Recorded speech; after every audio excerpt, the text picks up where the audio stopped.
The year is December, 23 BC. A winter evening in a villa on the Bay of Naples where wealthy Romans retreated during the coldest months. The house belongs to Vettius Pollio, a man born into nothing, who now owns everything, including the 47 slaves staffing this single property among his dozen estates. The winter chill has driven Rome's elite to their coastal villas, where distance from the city means distance from observation, where what happens in the cold darkness stays buried beneath marble facades. A young slave named Demetrius stands frozen at the dining room's edge, a silver wine pitcher trembling in his hands. 3 drops of Falernian wine have just splashed onto the mosaic floor.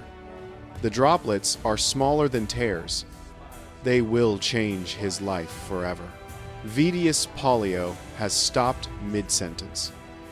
His dinner guests, 7 of Rome's most powerful senators, and their wives have fallen silent. The only sound is the distant splash of water in the ornamental fish pond dominating the villa's central courtyard. That fish pond is famous throughout Rome, not for its beauty, for what lives in it. Pollio raises one finger. 2 guards step forward, seizing Demetrius by the arms.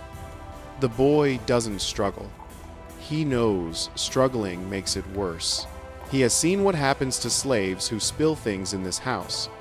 He has heard the sounds from the courtyard on winter nights when Pollio entertains. He has watched other slaves walk toward that pond and not walk back. The pond contains lamprey eels imported from Sicilian waters, specially bred for size and aggression, kept perpetually hungry, so they'll perform when Pollio requires entertainment.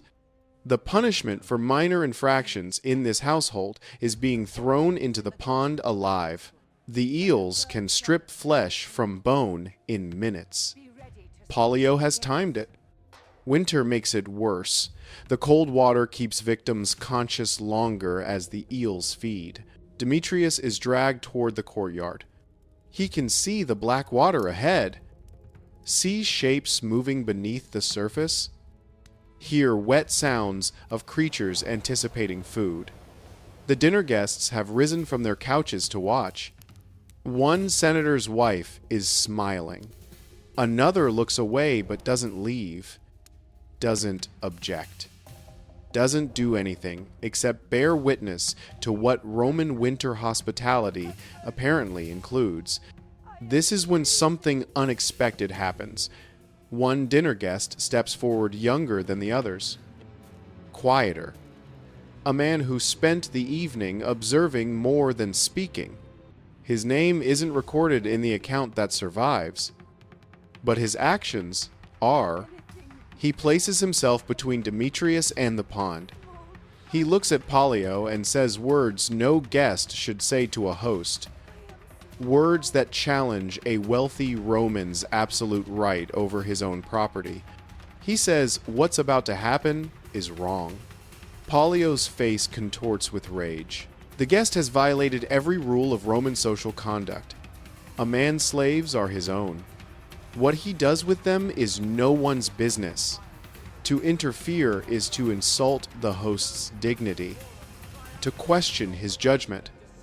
To suggest his entertainment is somehow improper. The confrontation lasts several minutes. Other guests remain frozen, unwilling to support either side. Finally, Pollio makes a decision revealing something important about Roman elite culture. He releases Demetrius not because he agrees feeding slaves to eels is wrong, but because confrontation has ruined the entertainment. A spectacle requires enthusiastic spectators. A single objection transforms theater into awkwardness. Here's what you need to understand. Vettius Pollio was not considered exceptional among Roman elites. He was not shunned for his lamprey pond. He was not excluded from polite society. He continued hosting dinners attended by Rome's most powerful families. His only mistake in Roman eyes was being too obvious about practices other wealthy Romans conducted with more discretion. The Roman elite maintained secrets they systematically erased from official histories. What survived in the historical record is what could be admitted publicly. What didn't survive, what was hidden, denied, and destroyed reveals a ruling class whose private practices exceeded anything their public monuments suggest. Tonight you'll learn the darkest secrets Rome's elite tried to bury, not the crimes of mad emperors, which have been documented extensively. The crimes of ordinary aristocrats who sat in judgment of others while practicing abominations in their own homes. Families whose names represented Roman honor for generations, while their private conduct violated every principle they publicly championed. The evidence was deliberately destroyed. But fragments survived in unexpected places, private letters that escaped burning, graffiti preserved by volcanic ash, legal documents that mentioned crimes without fully describing them, archaeological remains that tell stories written records tried to hide. Let's begin with what really happened in those winter villa gatherings. Because the banquet was where elite secrets were both practiced and protected, Roman elite banquets operated on two levels during winter months when families retreated to coastal estates. The official dinner, the cena, followed strict protocols. Guests arrived at specific hours. Courses were served in specific sequences. Conversation topics were appropriate for mixed company. This portion could be discussed publicly. The second level, the commissatio, began after the main meal concluded. This was the drinking party that followed dinner, and it operated under entirely different rules. What happened during commissatio was understood to be private. Guests who discussed it publicly violated social codes, resulting in permanent exclusion from elite circles. The poet Martial wrote about commissatio practices in terms requiring readers to understand implications rather than explicit statements. He references senators who arrive at dinners with their wives and leave with other arrangements. He mentions matrons whose behavior after the third wine course would shock their morning visitors. Seneca wrote philosophical condemnations of banquet behavior that reveal what he was condemning. Pliny the Elder documented what he called the corruption of the dining room, in terms suggesting intimate activities occurring among dinner guests as routine entertainment. The mechanics operated through understood signals. Certain gestures indicated availability.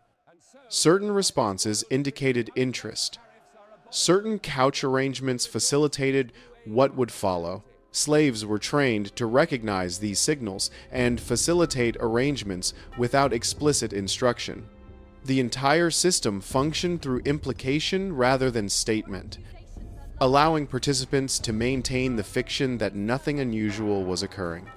A wealthy widow named Sempronia hosted banquets in the late Republic that became famous for their commissatio entertainment. The historian Sallust, writing about Catiline's conspiracy, mentions her parties as gathering places for men planning treason. But between the lines of his political narrative, he reveals something else. Sempronia's winter parties featured what he calls every kind of entertainment, with guests participating in activities that respectable women supposedly never witnessed, much less facilitated. The slave infrastructure supporting these banquets was extensive. Beautiful slaves of both genders were displayed during dinner, their availability understood by all present. Guests could request specific slaves through subtle signals to the host. The slaves themselves had no voice in these arrangements. Their bodies were simply amenities like the silver dinnerware or the imported wines. But the banquets were only one setting for elite secrets. What happened in the slave markets revealed something even darker. Rome's public slave markets offered general labor agricultural workers, domestic servants, Craftsmen. The elite didn't buy their slaves in public markets. A parallel system existed for wealthy purchasers operating through private dealers who specialized in what Romans called deliciae delights. These were slaves selected for attributes beyond labor capacity: beauty, youth, specific physical characteristics, training in specific arts,